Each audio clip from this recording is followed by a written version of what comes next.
And we also will record this talk. So it's my pleasure to introduce Michael Gecan, who has been the co-director of the Industrial Areas Foundation, the international institute created by Saul Alinsky, who was the inventor, considered the inventor of community organizing, and he created this, the Industrial Areas Foundation in 1940 to train community organizers. His career as a community organizer began in Chicago, his hometown, in 1975. After successfully stewarding a landmark urban regeneration process in East Brooklyn in the 80s, he oversaw organizations in several cities in the Midwest and East Coast of the United States, including New York, Philadelphia, and Baltimore. He writes regularly in newspapers and magazines such as the Washington Post, Daily News, and Boston Review. He is also the author of numerous books, including After America's Midlife Crisis and Going Public, An Organizer's Guide to Citizen Action. This last book was recently listed by the Washington Post as, I quote, 7 great political books to read in summer 2024. I would also like to add a personal note that I believe highlights some of Mike Gecan's many human and professional qualities. When I tried to understand more about community organizing more than 10 years ago, he was the one who invited me to go to the United States. After an interview I did with him for Radio Radicale, with extreme generosity, he arranged for the organization he ran to pay for my trip, for some religious organizations involved in community organizing to host me, and he asked several organizers who work with him to dedicate their time to show me firsthand their work on the field. When I then wanted to create an organization that would do community organizing here in Italy, he gave me initial financial support. And since then, he has always ensured his presence and mentoring, even visiting Rome and intervening whenever we ask him to, like today. And even when, a few years ago, I decided to step back as the president of the organization I founded here, to have time to try other things I started to be interested in, instead of expressing disappointment after all the investment he did in me, he offered words of appreciation and understanding. I wanted to tell this not only as a personal anecdote, but because I believe it speaks to the ways in which community organizing values human relationships and trusts people in their desire to engage and change. It is with great pleasure that I give the floor to Michael Gecan. Well, thank you. Thank you very much, Diego. It's a real pleasure to be here. However, even though it's virtual, I certainly wish I was sitting there, wherever there is for each of you in person, but very happy to do it virtually. As Diego mentioned, I have a pretty long career in organizing, beginning about 50 years ago, actually, in my home city of Chicago. Since then, I've been able to, through organizing, work in South Africa and Germany and the UK and Australia, and thankfully in Italy, where I met Diego and Maria and began this relationship 10 years ago. But when I started, I had no idea that organizing would take me, so far and wide. When I began, I was living in Chicago and in a neighborhood, a working class neighborhood, first and second generation, Poles, Italians, Irish, and others, Croatians. My family was a Croatian immigrant family. And I saw things that were troubling and worrisome in our local community, and I tried to figure out whether they could be addressed. So I began very much in a local area, facing local issues and struggling with what I thought were local problems. But as I did that, I learned that the issues that were affecting my neighbors, my family, my friends, my community, often had causes that were beyond the local, beyond the neighborhood. They started in the city, they started in the state, they sometimes started in a national way, in national policy. So I began to think about if I was going to be effective in organizing, and if organizing was going to be effective and meaningful to the people I cared about, that I would have to learn about power, power dynamics, power relationships, in a much broader way.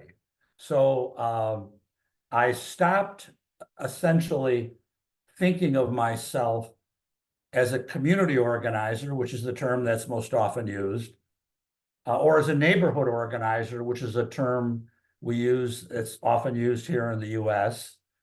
And I began to think of myself as a power organizer, as an organizer who spent his time and energy learning about power, understanding power, and interpreting power dynamics to the leaders that I was working with in Chicago and then in many other places.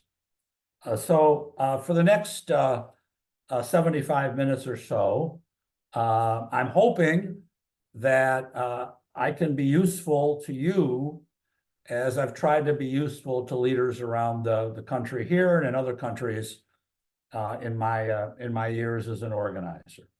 So that's my goal, to be useful. And one way for me to do a better job at that is to ask you here at the start, what are the questions that you bring to this session? What concerns, what struggles, what challenges, what kind of experiences do you bring to this session that you think we can kind of deal with in our time together? So I think we're going to ask people to think about that just for a second and to put your thoughts in the chat. Is that right, my friends? Yes? Yeah. Okay. So again, what do you bring today to the session? And the reason I ask that is as those responses come in, I'll have a better sense of kind of what you're thinking about and what you're wrestling with and what you're struggling with. So again, what concerns, what struggles, what questions, what challenges do you bring to this session today? And if some of you would like to articulate that verbally, if you'd like to respond verbally, that would be great too. I'd certainly welcome that. Just let me say there are no wrong answers to this question. All right, so don't hesitate if you have an idea that you want to express. But I'll just kind of pause for a second to see what the responses are. That's all right.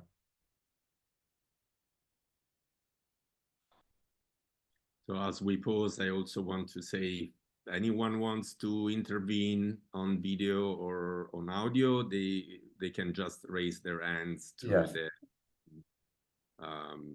great button of reactions, and so we yes. will know.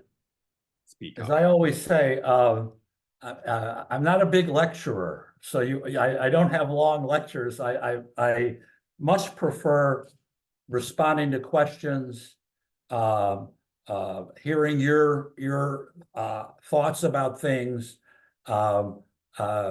If we have a good argument about something, I don't consider that a negative thing. I consider that a healthy thing. We might disagree about things, but we'll do that, you know, in a good way. So anyway, I welcome all input as we go through the session here today.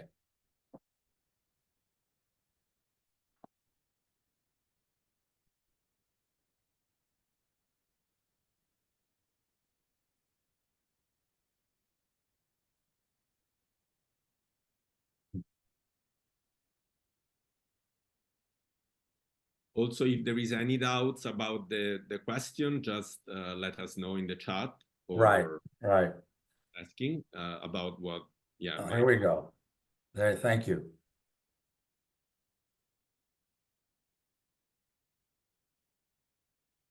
Thank you, Deanna. Thank you, Rachel. Yes, good, interesting.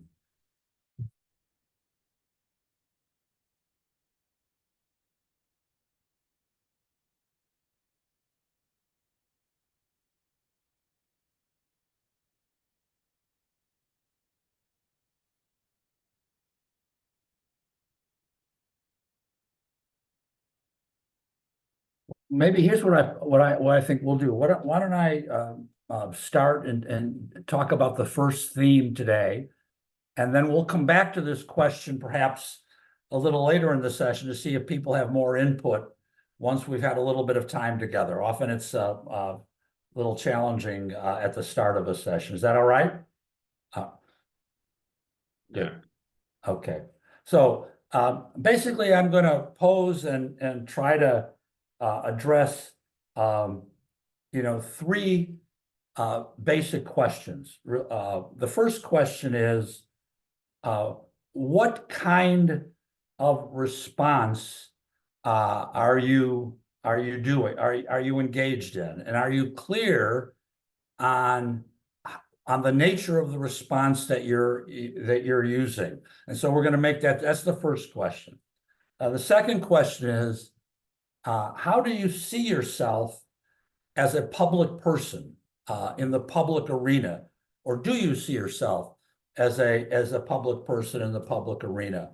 And that's the second question. And then the third question is, do you have an understanding and analysis of the power dynamics in your community? And the first person who responded in the chat talked about teachers and staff and young people often feeling powerless. And one reason people feel powerless is they don't have a map of the power dynamics in their community, in their school, in their city. So they are lost. They're really lost. They're wandering around. So it's often helpful to begin to create that map of power dynamics, which might indicate that you have limited power or less power than some other people, but that there are ways to kind of build your power and engage with others in the public arena. So let's put up the first, if you would, Diego, the first kind of slide, the matrix that kind of addresses the first question.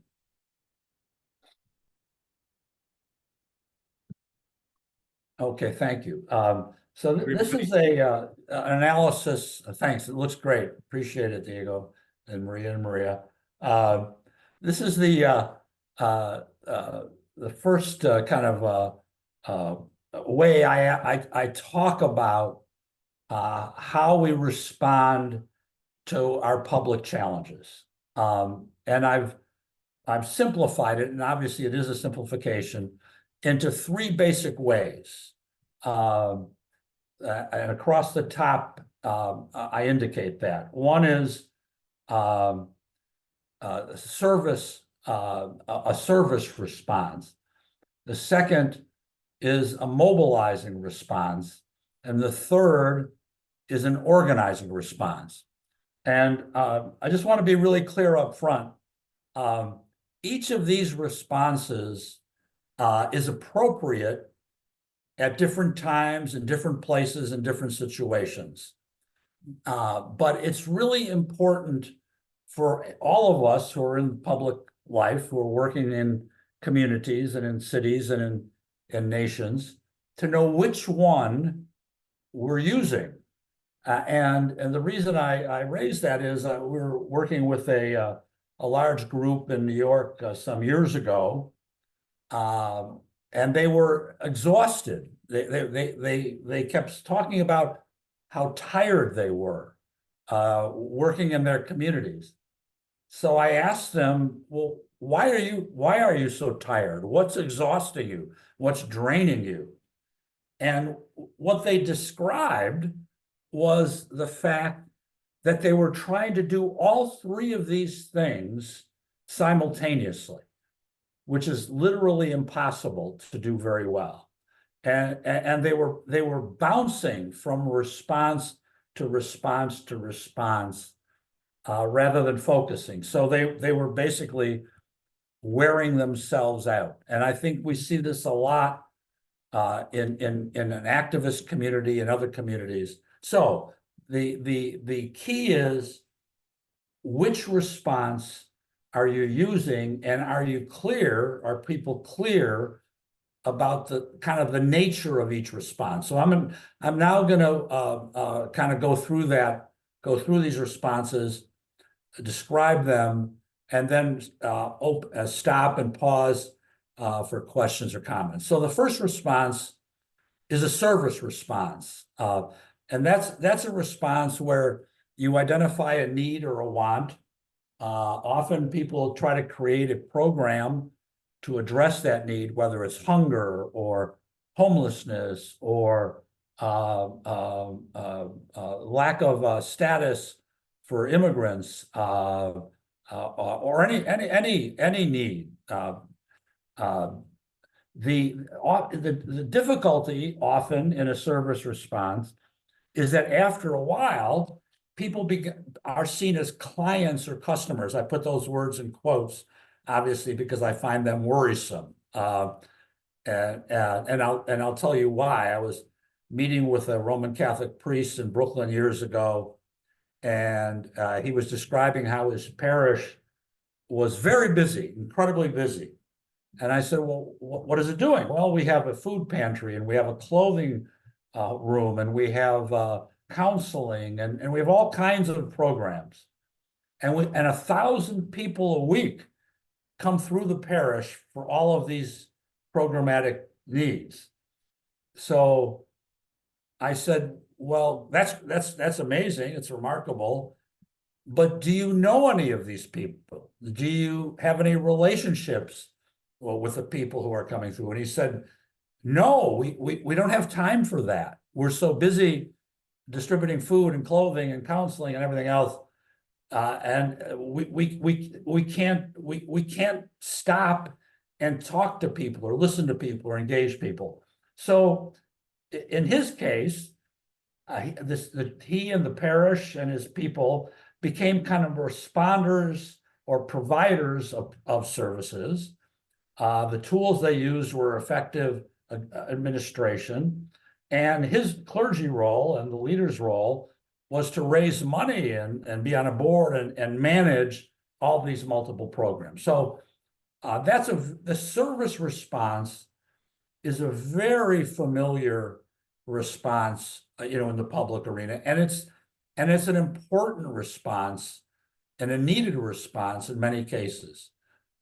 In organizing, we use the phrase, don't do for others what they can do for themselves. It's what's called the iron rule. I'm not sure that's the right phrase, but that's what we call it over the years.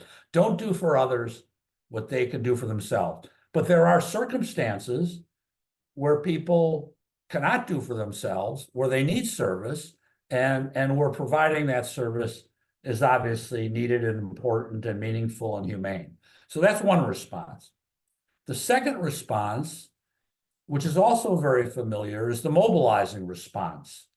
And that's, let's say there's a crisis, there's an incident, there's a traumatic event. The dynamic is that often a meeting is called, or an emergency gathering, or a demonstration.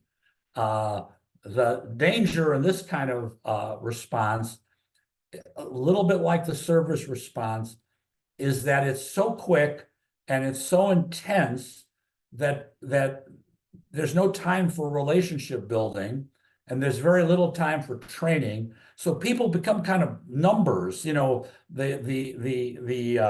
way people describe a good mobilizing response is we had thousands of people there or whatever.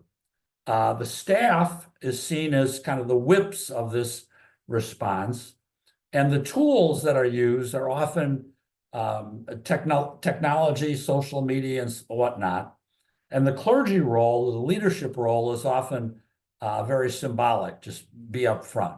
So again, the mobilizing response is the right response in certain cases.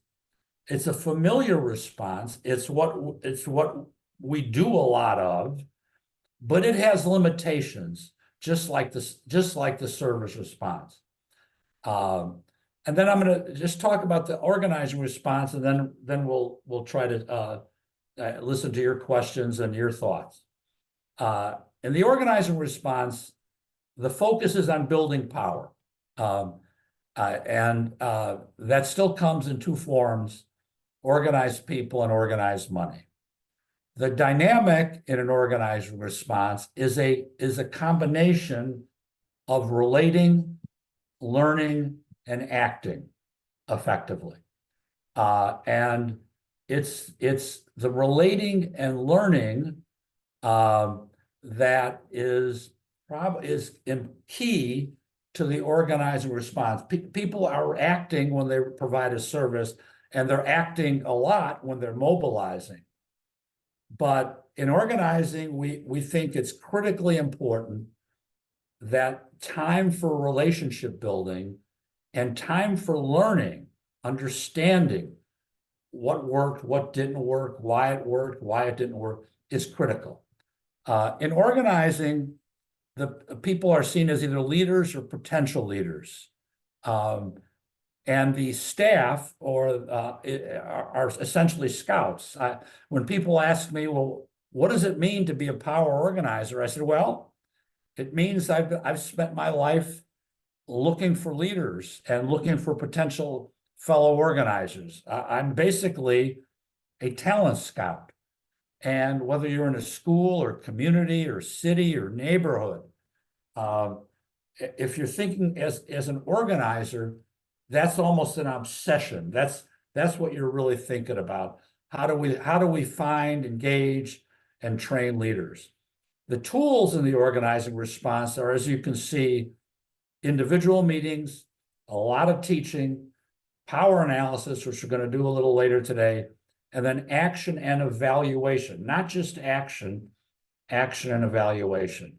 And then the clergy role, this is obviously done for a clergy group, or the leader's role is to model those four tools and to resist distraction. So let me give you an example of where each of these responses is appropriate. So if we were all together in Italy somewhere this afternoon or this evening, and we heard a crash outside of the room we were in, and there was a terrible accident, I think our response would be to stop the session, go outside, and try to help people who were injured in the crash. And that's the right response, and that's a service response to an incident outside. So if we came back in and thank God no one was hurt, and we continued the session, and there was a second crash outside, we'd go outside again and try to help.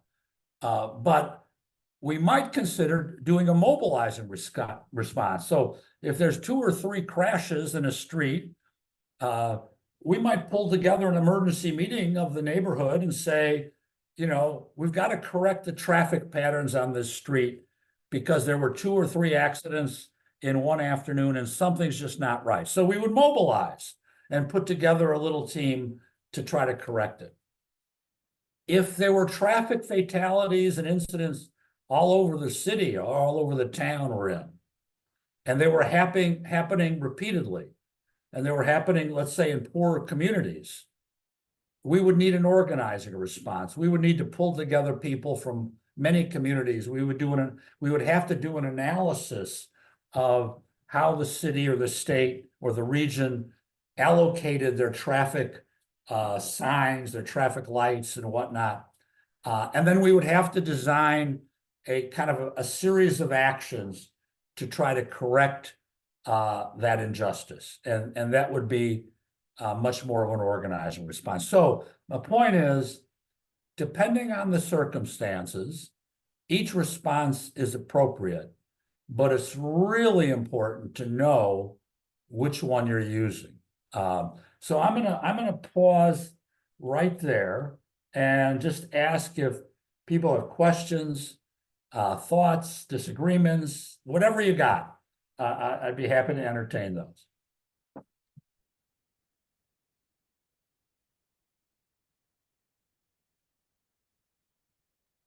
So again, you can submit question or comments in the chat, but also you can raise your hand if you want. Right. Great.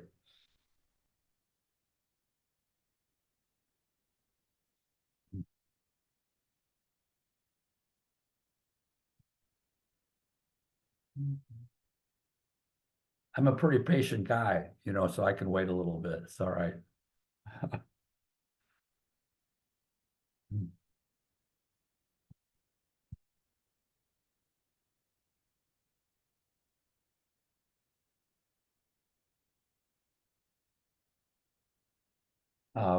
Someone in the chat talked about often power seems perceived by activists as something constant. And I try to discuss peaks and lows. I think that's a really good comment. Power's not constant. It's extremely dynamic. I'll give you a real-time example. I work in New York City, and right now New York City is in the throes of a really deep political scandal affecting the mayor. And he's been indicted for crimes relating to foreign contributions from Turkey, China, Uzbekistan, and other countries funding his political campaigns, which is illegal in the US. So before he was indicted, he was a very powerful mayor and was seen as powerful and was powerful. Since the indictment, his power has diminished dramatically, and the power of other candidates who are now thinking about replacing him rose quite high. So within a month, a person who was seen and was extremely powerful is now quite wounded and likely to be forced out of office. And that happens all the time in the public arena. The second example, there's a new main campaign contributor in political campaigns in the United States. And this one group has contributed 1/2 of all the corporate contributions to political candidates, about $300 million. And that group is crypto. So the crypto companies, if you can call them that, weren't even on the radar screen 5 or 6 years ago.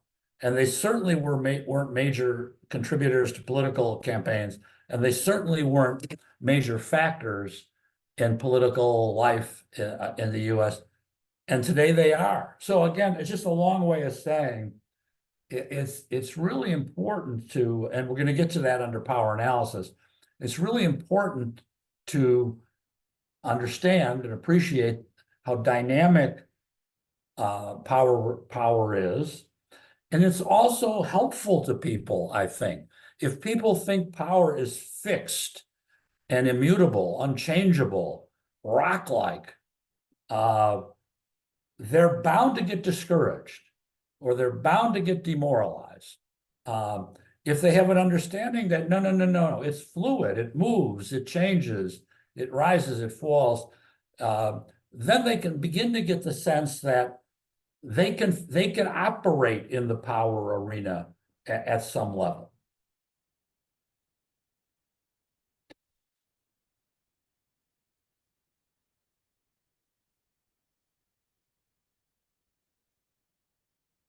Another good question about a person working with the queer community, and I'm gonna kind of get to that in my next question about being a public person, but it's really important that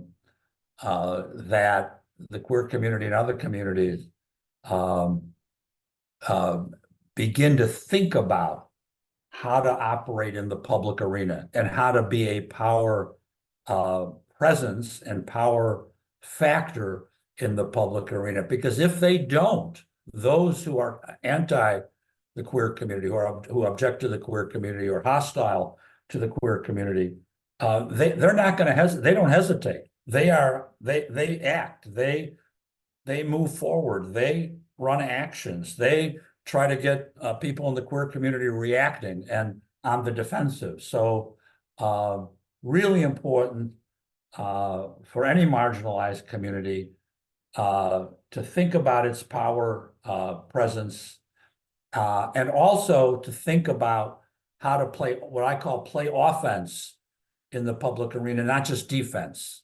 Because often in marginalized communities, people are feeling besieged, so they end up playing defense all the time.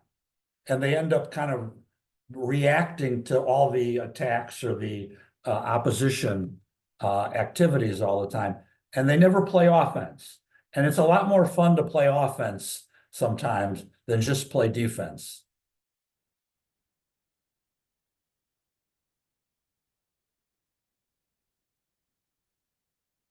Other thoughts, questions?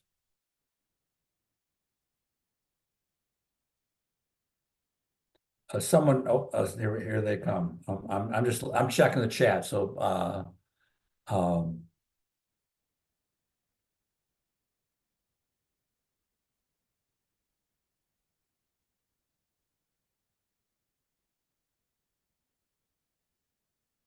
in terms of the question was about the three categories.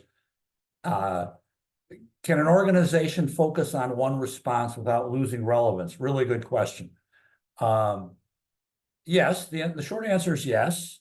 An organization can decide it's a service organization. It's not going to mobilize, it's not going to organize, and it's going to provide great service. And it's very useful. It helps people. People benefit from it. That's a form of that's successful. That's a meaningful role.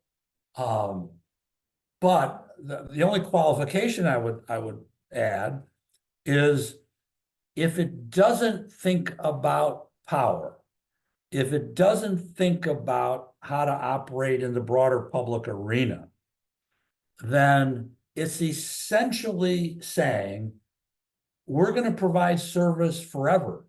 Because if the fundamental dynamics in a community don't change, we're going to keep having to provide the services that have been created by the imbalance of power in various communities. So, it at least has to ask that question.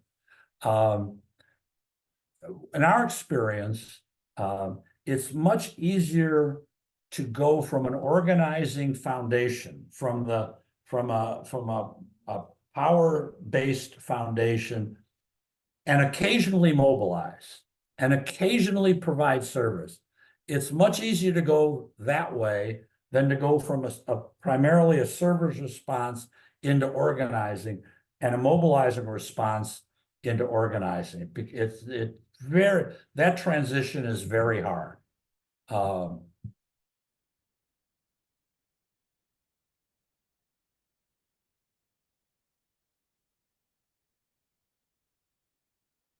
We good? Everyone okay?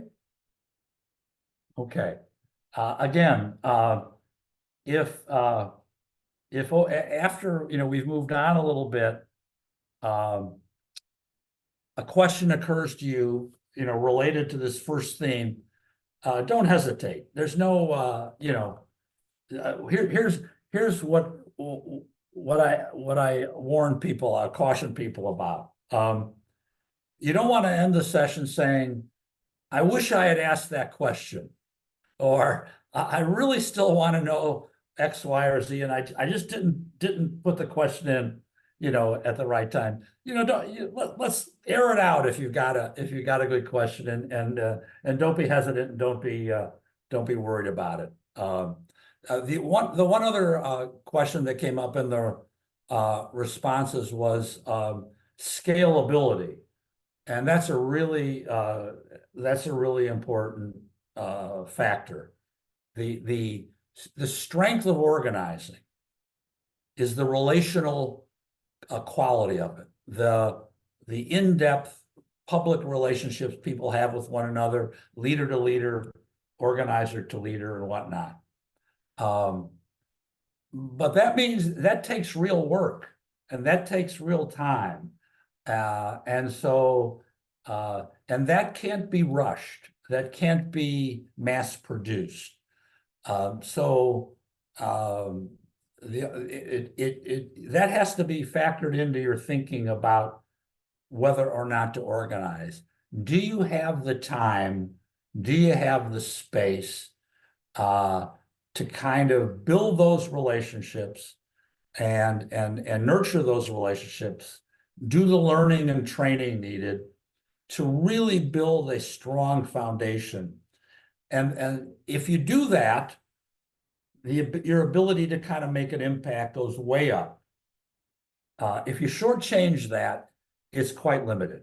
Scalability is a challenge, but impact is what we kind of try to stay focused on. How do we set the stage for working people, poor people, marginalized people to make an impact, and to make sure that the time and energy and talent that they have, that they invest in the public arena,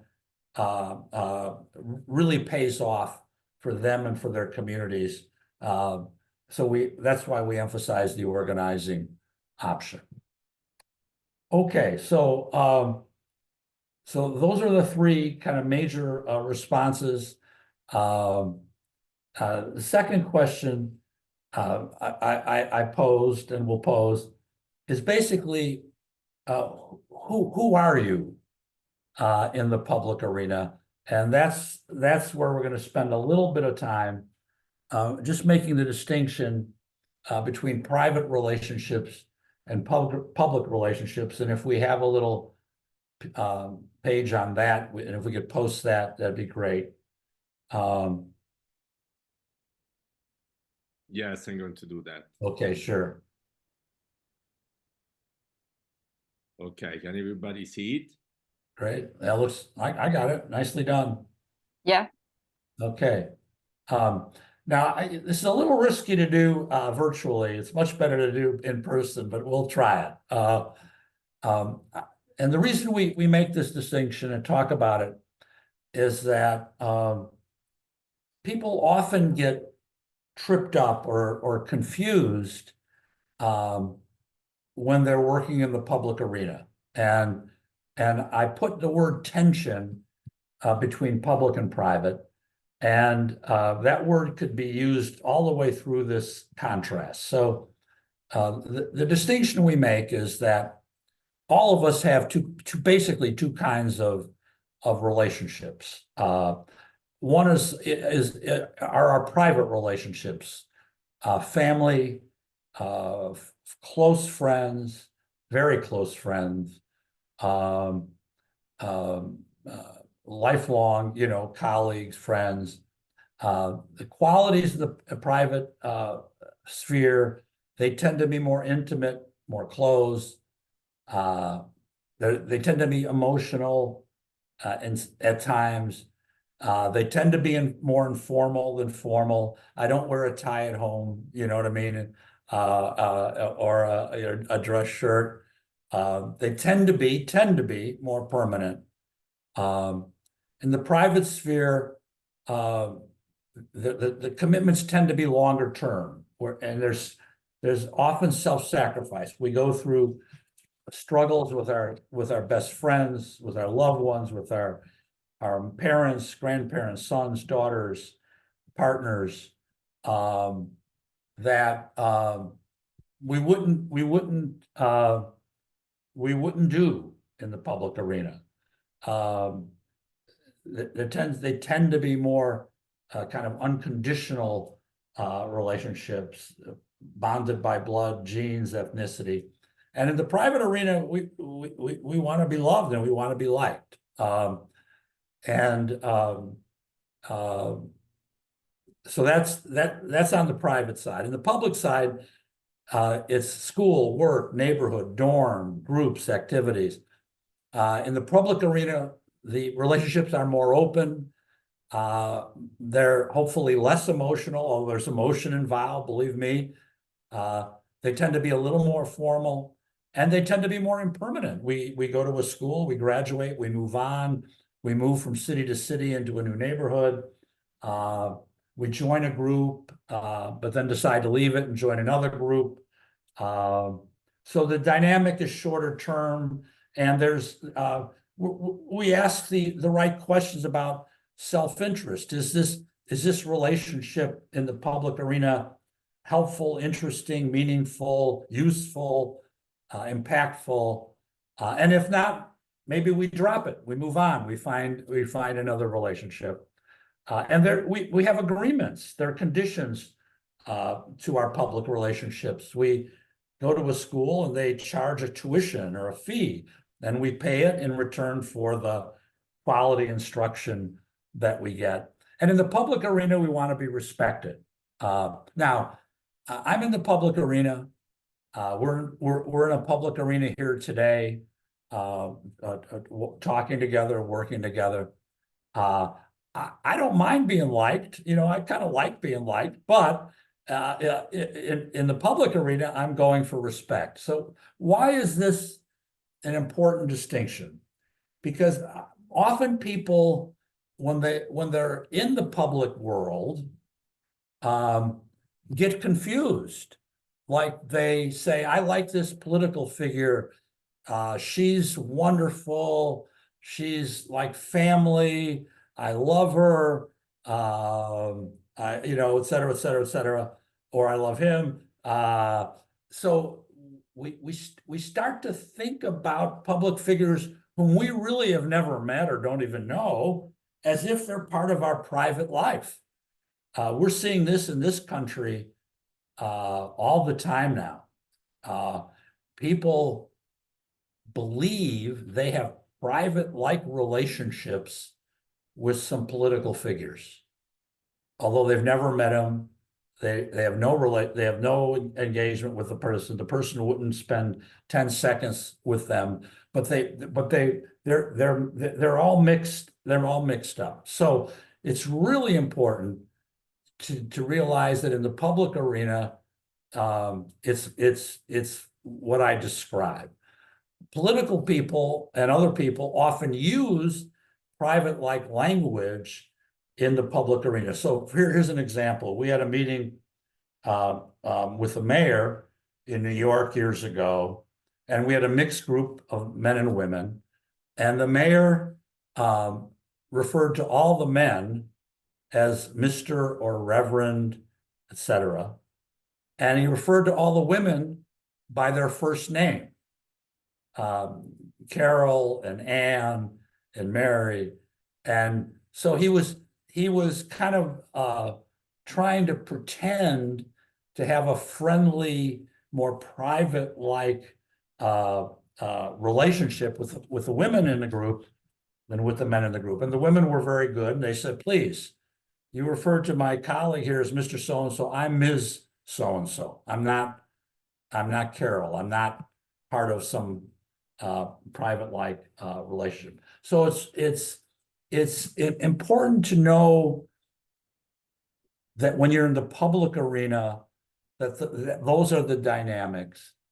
And it's important to, in a sense, to depersonalize your public engagements with people so that when something goes wrong, when a candidate disappoints you, when someone lets you down, you don't digest that as a kind of a private-like betrayal. You understand it as a public matter. They made an agreement. They broke the agreement. You're going to have to hold them accountable for it. And you're not going to make that, you're not going to beat yourself up over that matter. So again, less personal, less emotional, more formal, more impermanent, and more mobile, more able to change from group to group. So let me, and here's where this also gets confusing. Sometimes we gravitate toward working with a group that feels kind of more private. And even though you come to the conclusion that they're not effective, they're not creating change, they're not able to make an impact, you feel kind of great hesitation for saying, I got to move from this group to another group and find a group that does have more impact and is going to make change and is going to create improvements in my community. So you get tied up in knots that way. So I'm going to pause there. This is not an easy distinction, but I hope it's helpful.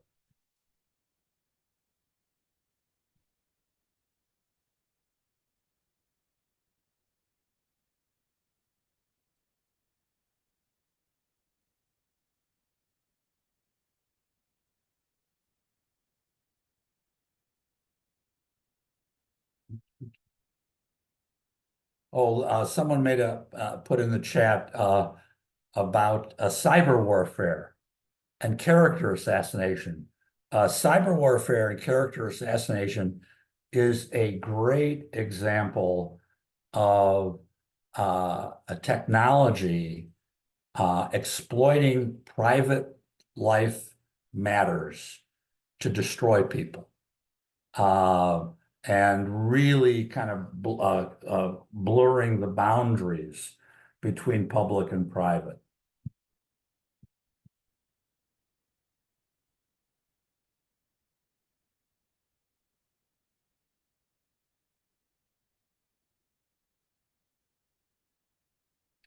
So just want to make an invitation, since we are speaking about relationships, and also it involves also communication and being present even online. So my invitation is for people to turn on the cameras, so we know you. Yeah, right. We know you are here, and we can also engage as Mike is trying to really make this a conversation more than a lecture. Well, let me tell you a story about that. I was doing a class for a professor here at Rutgers in New Jersey, and there were about 20 students in the class, and 19 of the students had their cameras on, and the 20th student did not have the camera on. So the professor said to the 20th student, would you please turn your camera on? Everybody else has the camera on. We all can see one another. So she turned her camera on.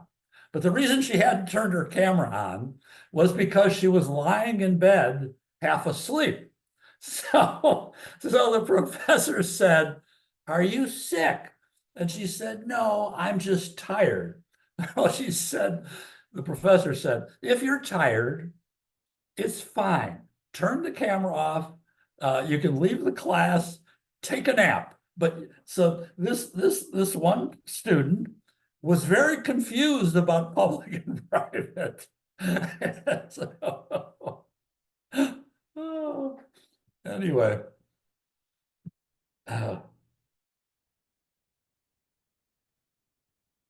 All right, well, why don't I move on to the third question, and maybe we'll come back to this if there are other questions about it, if that's okay. So the third question is, how do you see yourself and others in the public arena? Who else is on the stage with you? And I use that word for a reason. It's called the public arena, and because it is an arena. We're on the stage, we're playing roles, we have scripts, as do others. We wear costumes. We dress up a little bit in most cases, or dress a little differently. So in this part of the session, we're going to talk about how to think about a power analysis of the public arena you're in. And our team has put together some nice slides on this, so I'm going to ask them to post them if that's okay.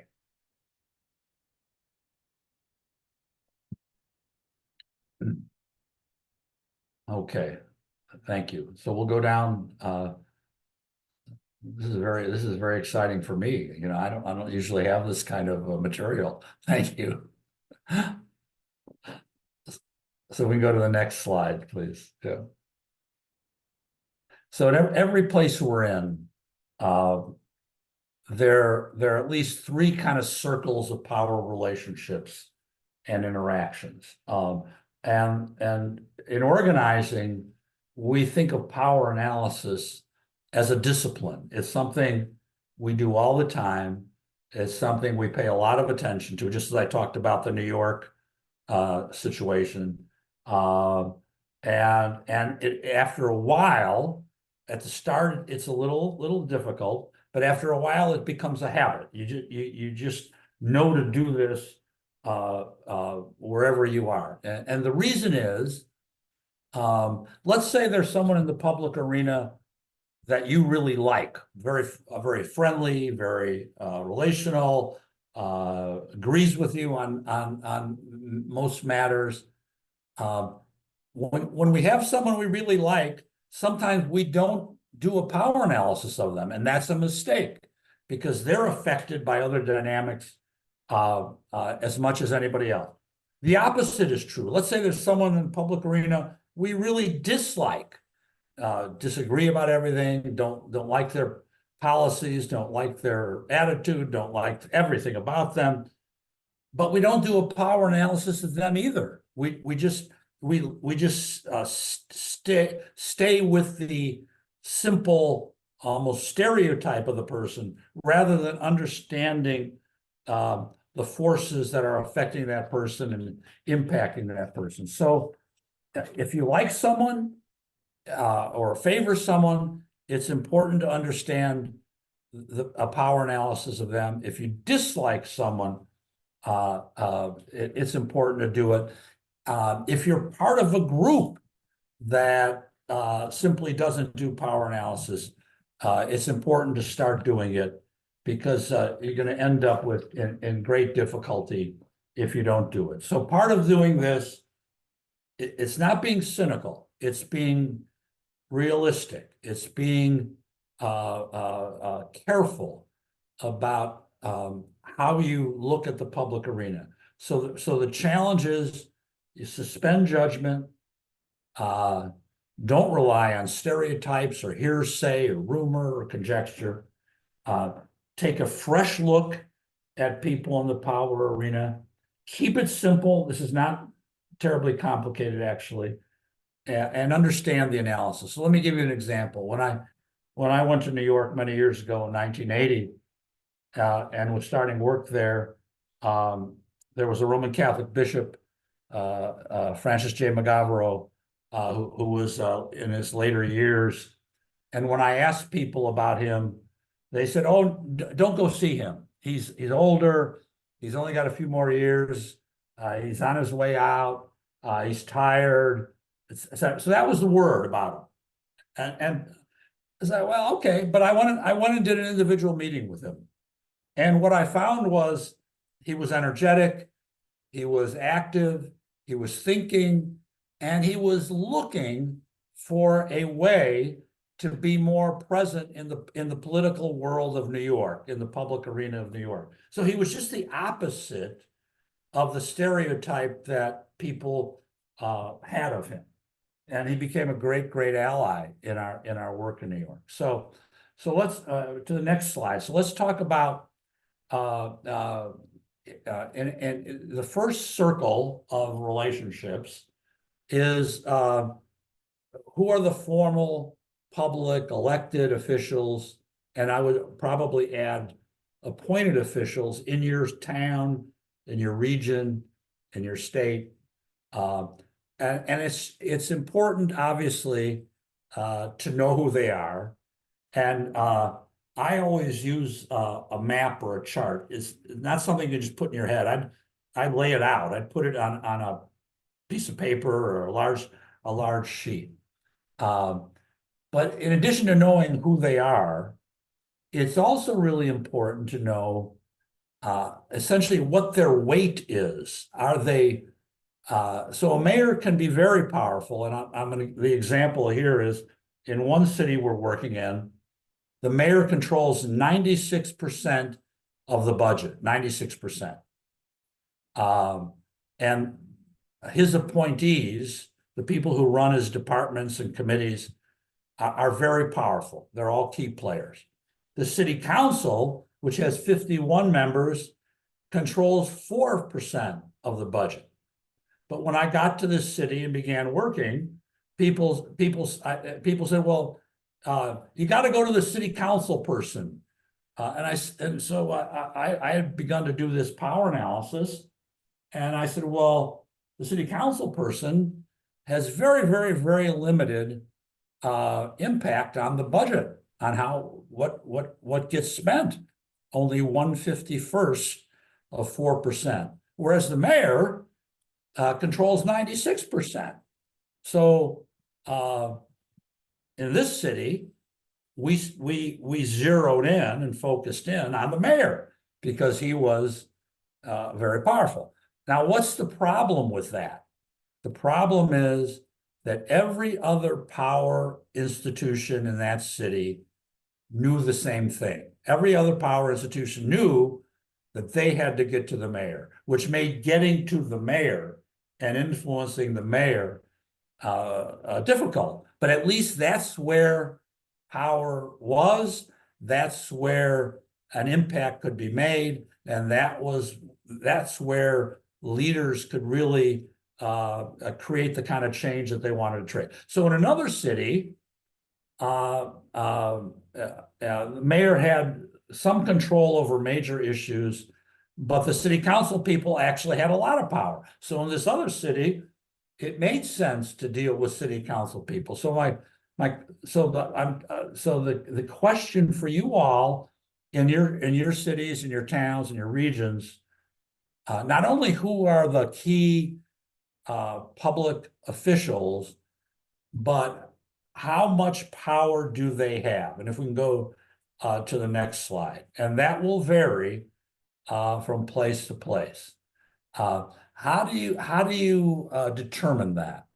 And the way we determine that is the budget spending is often an indicator of the amount of power a person has and the amount of influence a person has.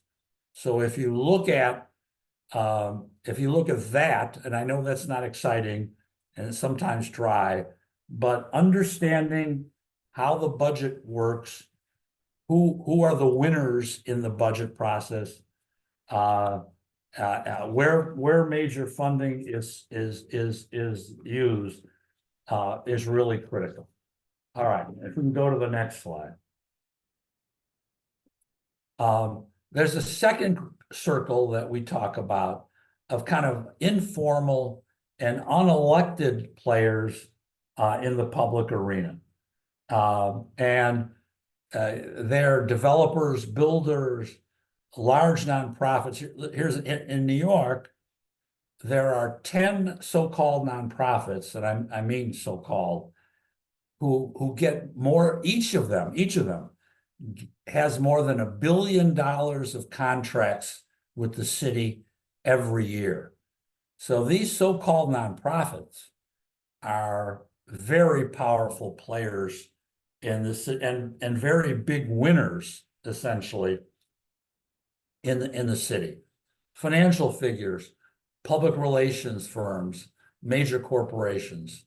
So and these entities are all focused on a set of things. They're focused on who gets the subsidies from the city, the state, the region, the EU? Who wins in that arena? Who gets contracts for housing, technical support, transportation, elderly services, medical needs? Who gets control of sites for construction or expansion, and who gets control of buildings? So in a way, if you want to know kind of who has power in a region, generally it's the people who benefit in these ways, who get subsidies, who garner contracts, who get control of sites or get control of buildings. So if we can move to the next slide, please. And then one more. And there's a third group of people who operate between the elected officials and the other power entities that I talked about. Lobbyists, we call them fixers. I don't know if you call them fixers in Italy. Fixers are people who go to a corporation and say, I can get you a contract. I can fix that for you. Or I can negate an opponent from getting a contract. Powerful law firms, party officials often. These are people who move in and out of the other two circles. Elected officials, major corporations, major power entities. Their names pop up at official functions, fundraisers, conferences, etc. And they're very mobile. They move from circle to circle, from group to group, kind of as they operate in the public arena. So I urge you to begin to think about how those circles operate in your arena, and where you have potential allies, partners, potential colleagues, and where you have potential opponents, obstructionists, competitors, and where you have people who are in between, who are neither proponents or opponents, and whom you might engage. But it's important to begin to get a feel and a picture for what those relationships are, how they operate, and where you want to make an impression. Okay, so I'm going to pause there and open up for any questions, comments, thoughts, worries, anxieties, etc.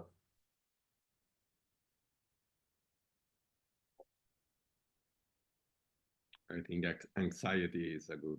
Anxieties, any anxiety? Maybe I should.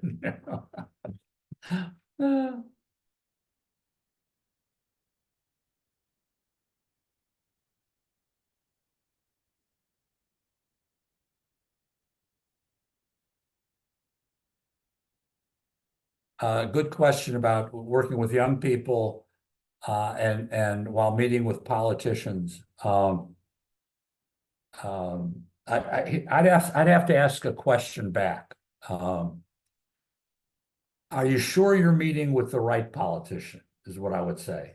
And here's why I ask that. And it goes back to the question, the analysis I did of the city where the mayor is very powerful and the city council is not very powerful. But here's why I say that.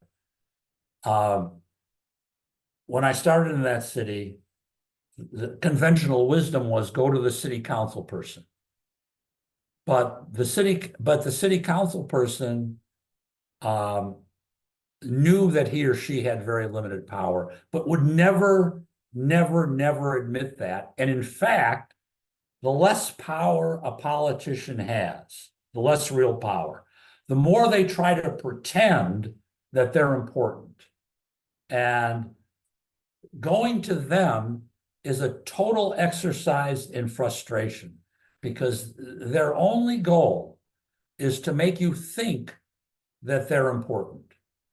And so don't take young people to people like that. You've got to take them if you're taking them into the public arena to politicians or other people who have real power. Now that's also challenging and it's not easy, but at least you're in the right arena.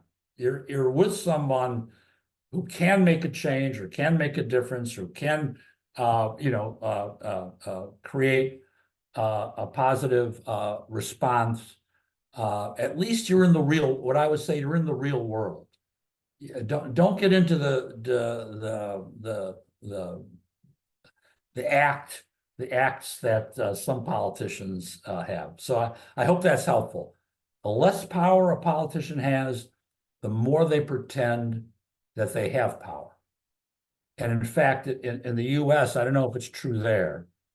If you schedule a meeting with a politician who doesn't have a lot of power, they will send their staff person to meet you. They won't even meet you themselves. And which is another way of conveying that they're trying to create the impression that they're important, busy, in another meeting, whatever. It's all BS, and it's very frustrating to people. So but here's the positive response to the question about teenagers. If you get them in a real arena with a real power person who's capable of making a real decision, it's exciting and it's important and they like it. We work with a lot of high school students, and years ago we had a large assembly with the school's chancellor in New York. The school system in New York is a huge school system. It has about 1 million students. And so the chancellor is a very important public figure with a lot of power in New York City. So we invited him to an assembly. And the two people who co-chaired the assembly were age 16 and 17. They co-chaired, and it was about 500 people, adults, students, staff, and others. And for them to co-chair that event, and essentially to lead the action with the school's chancellor of the city, and to get a positive response from him was really meaningful to them. And it was meaningful to all the other young people from that school who were at the action. They saw their fellow students operating as power people in the public arena with a very powerful person. So you got to kind of set it up that way. And if you do, then it can be really positive. Nobody wants to waste their time, and nobody wants to be jerked around. I don't know if jerked around is a term, but no one likes to be, what do you call that? No one wants their time wasted. Nobody.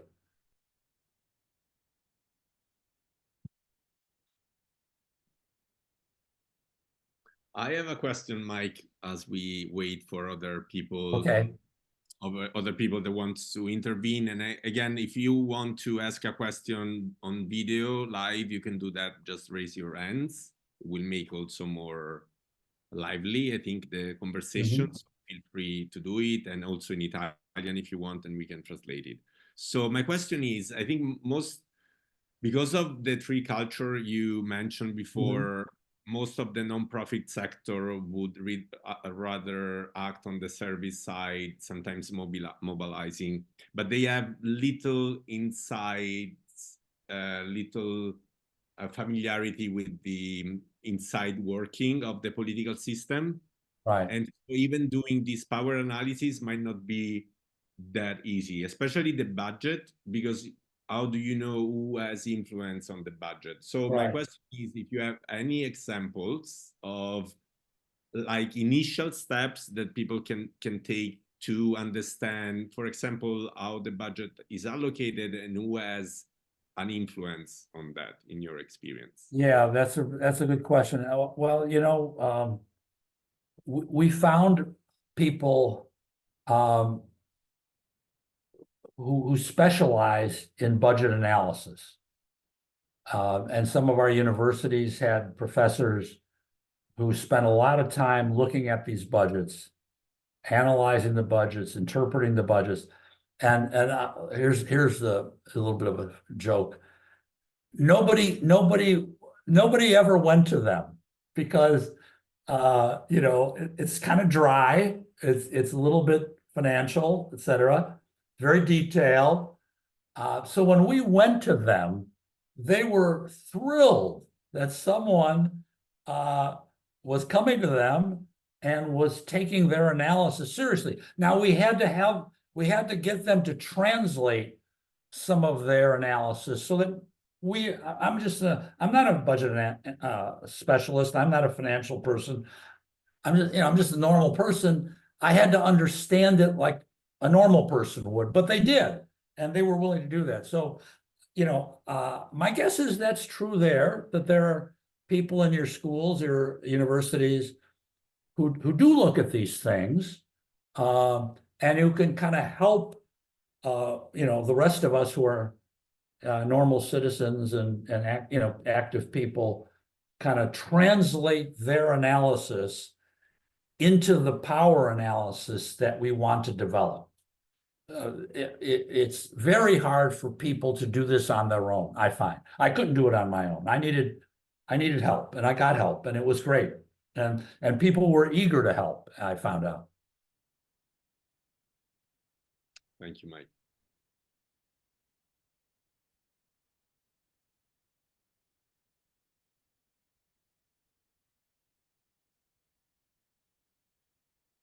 Well, we're coming toward the end here, so if anyone has a question that they are dying to ask before we conclude, please fire away. Happy to do it. And I just want to say again, thank you to Diego and Maria and Mateo. Thank you for the invitation. It's always a pleasure to do this, and I hope to be back in person in the real world there someday. That would be very nice. Yeah.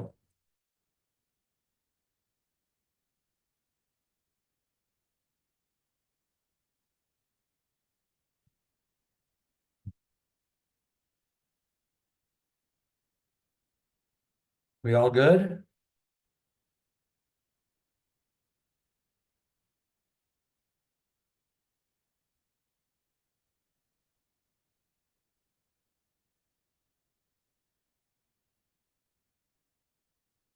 Oh, there you go. Eduardo? Ciao, Edoardo. Can you hear me? Yes. Thank you. So it's basically related to the previous question. And let's say I'm an organization and I haven't done this map of like the power dynamics. One thing, so I understood that budget is one of the key elements, but let's say you had to start from scratch. What would be the steps that you would suggest, considering that it seems a huge effort to undertake, and also it's not clear to me at which point you start getting like a kind of return on investment of developing this map, because I expect you don't have to have it full, but still you will need to develop quite a bit. Yeah. I wouldn't. You don't have to do it all at once. You can't do it all at once. But I would just keep it simple. I would start with whatever arena you're working in. Let's say it's schools, and you want to understand the power dynamics around the schools you're working in. I would start with that part of the public arena. Who are the key people? Who makes the decisions about policy? Who does the hiring of people in the school system and in the school or the school system? Who decides who gets contracts for food, transportation, materials, construction? So I would start with whatever arena you're in, and then kind of build out from that, rather than say, oh, I've got to have a map of the whole city and you probably won't move forward well that way. But I can't emphasize enough what the most precious resource we have is the time of our leaders, of our young leaders, of our adult leaders. So not wasting their time, making sure that the actions that you take are useful actions, meaningful actions. In a way, that's almost the first responsibility of the organizer, of the key person. So it's my way of saying, spend some time figuring that out, because if you do, the people you work with will appreciate it. The action will be more meaningful. The possibility of result will be higher. There'll be if you hit it right, there'll be joy. It's not all work. There'll be joy in the activity. And then you're not the only one doing the organizing. People can then begin to say, oh, we did this meeting, it was very effective, the person did X, Y, or Z. So they'll begin kind of being the co-organizers if you've got things moving in that direction.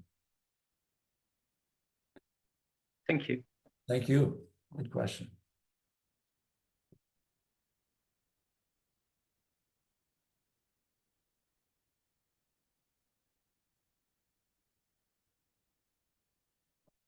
Okey-dokey.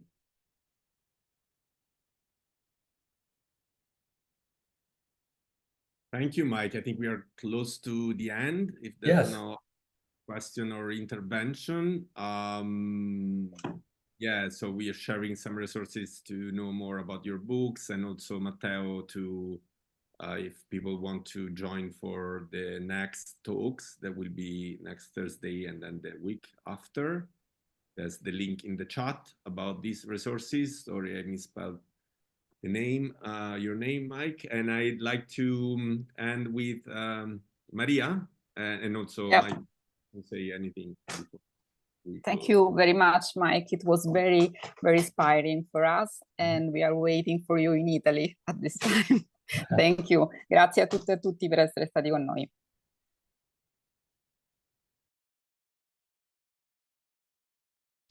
Well, thank you, and good luck to you all. You know, I'm expecting great things.